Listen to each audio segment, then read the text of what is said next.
자수성가 하기까지 올라서기에는 굉장히 그러니까 외로웠을 거예요. 마음이 굉장히 외로웠을 거예요. 그러니까 자기 마음을 감추고 영업을 했다든지 사업을 했다든지 뭘 했다든지 초년에 많이 중간 정도에 많이 삐끗하고 어려움이 많았을 거예요.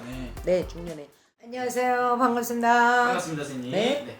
오늘은 2023년 또 우리 하반기에 우리 1960년생이시죠. 우리 네네네. 64세 GT분들의 하반기 운세 알아볼 건데 네네. 이분들 하반기 운세 알아보기 앞서서 이분들은 지금 64세라는 나이까지 어떤 인생의 길을 걸어오셨던 분들이 좀 많았을까요?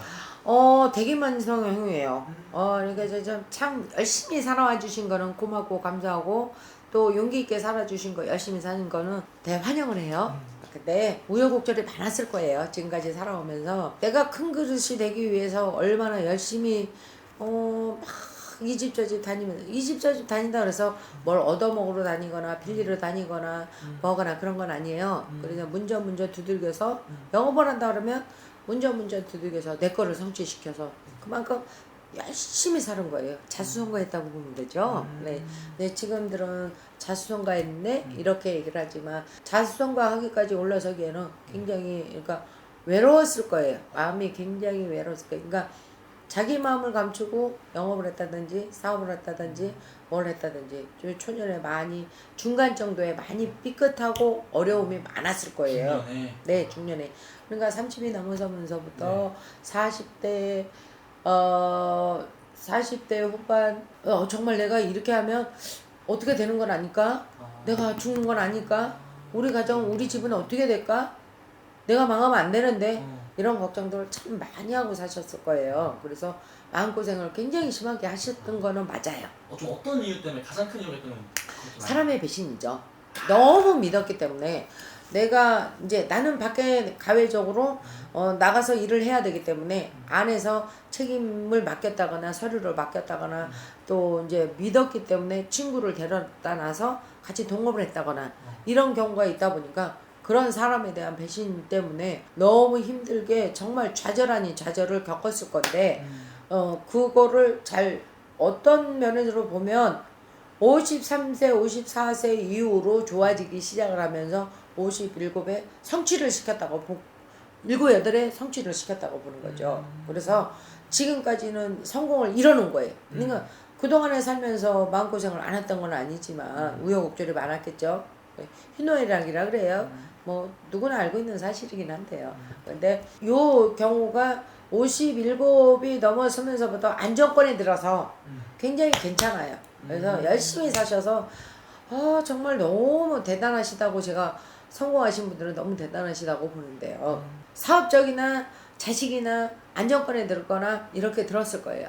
단 하나 걱정인 건 그동안에 이거를 앞만 보고 열심히 살고 뭐하고 이러다 보니까 몸수가 공곤해졌어요. 어떻게는 네, 이러는 거는 굉장히 많은데 몸수가 공곤해져서 나를 돌보지 않았기 때문에 그래요. 그거는 그동안에 살아오면서 나를 돌볼 수 있는 시간적인 여유나 마음적인 여유가 없었기 때문에 앞만 보고 달려왔다는 거죠. 그러니까 너무 무리하게 몸을 썼던 거죠. 내가 몸에서 적신호도 보내고 몸에서 이상 신호도 보냈는데 거기에 돌보기 이전에는 나한테 딸린 식구들이 많고 여기서 일어나야 된다는 식구라 그래서 내 가족만이 아니라 직원들이나 또 뭐 밑에 있는 사람들이거나 아니면 동업자거나 이런 사람들로 관리를 해서 같이 살아나야 되기 때문에 그렇게 살았거든요. 그러다 보니까 건강을 너무 소홀히 했어요. 진짜로 건강을 나를 돌볼 시간이 없었구나. 네, 나 자신을 아파도 어떻게 되냐면 머리가 아파도 괜찮아지겠지 그러고 진통제 하나 먹고 또 아파를 위해서 추진을 했다는 거죠. 그게 누적이 쌓인 것이 병이 될 수도 있다는 얘기죠. 그래서 단 하나 너무 존경스럽고 대단하게 생각은 하지만 건강의 적신호가 와서 좀 염려스러운 면이 많아요. 지금부터 그렇다고 죽을 병에 걸린 건 아니에요. 근데 이것도 그렇다고 해서 모든 사람들이 나 죽을 병에 걸렸으면 어떡하나 이렇게 생각하면 저 마음 아플 것 같아요. 그렇지는 않고요. 조금 이상 기운이 있다거나 조금 건강이 안 좋은 시기에 들어와서 안 좋게 가고 있거든요. 그럴 경우에는 어미로 막을 거 가래로 막지 말고 지금부터 두려워하지 말고요. 좀 이런 분들이 좀 두려워하는 게 있어요. 왜냐면 지금까지 열심히 살면서 자기 건강 돌본 건 안 돌본 건 자기 자신이 너무 잘 알거든요. 병원에 가서 무슨 큰 병 나오면 어떡하지? 뭘 하면 어떡하지? 하고 근심 걱정이 많아요. 이럴 때일수록 두들겨 주세요. 병원 문턱을 두들겨 주시고 개개인으로 주치의를 둘 수는 없지만 그 정도로 뭐 부자가 되고 회장이 된다 그러면 저도 환영해요. 더 볼 것도 없으니까. 근데 병원마다 내과면 내과, 외과면 외과, 뭐 이렇게 뭐 그런 경우도 각 계통마다의 다 병원에 의사가 있는데 거기에 나를 담당할 수 있는 주치의를 뒀으면 좋겠어요. 그래서 정기적으로나 주기적으로는 이런 거 치료를 해가면서 고쳐나갈 수 있으니까 또 살아갈 수 있으니까 거기에 용기를 갖고 건강을 좀 돌보는 한 해, 올 내년이 건강을 돌볼 수 있는 한 해가 굉장히 필요해요.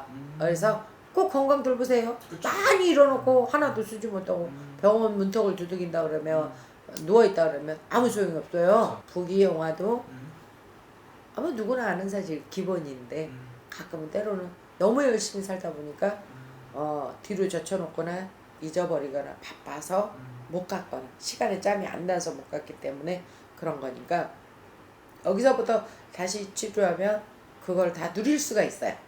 그러니까 그것만 좀 주의해 주세요. 그럼 이분들은 이 건강만 잘 조심만 한다면 네네. 말년의 운기에는 이제는 정말 받고 내가 편하게 사는 그렇죠. 일밖에 안 남았던 거죠. 그럼요. 네, 네. 그래서 자식들한테도 효도를 받을 수 있고요. 그다음에 내가 이제 뭐 가정적으로 와이프나 또 남편이나 서로 좋아지는 계기가 될 수도 있고요. 근데 이제 배우자한테 고생시키지 마세요. 병원에서 병간호하게 하지 마시고요. 맞습니다. 그거만 하세요. 오늘 또 이렇게 말씀해 주신 거는 꼭 아플 거다 이게 아니라 미리 선생님 조심하자는 차원에서 그렇죠. 말씀해 주신 거니까 네네네. 참고해 주시면 될 것 같고 또 자세히 궁금하신 분들은 개별적으로 또 여쭤면 될 것 같습니다. 네, 감사합니다. 감사합니다.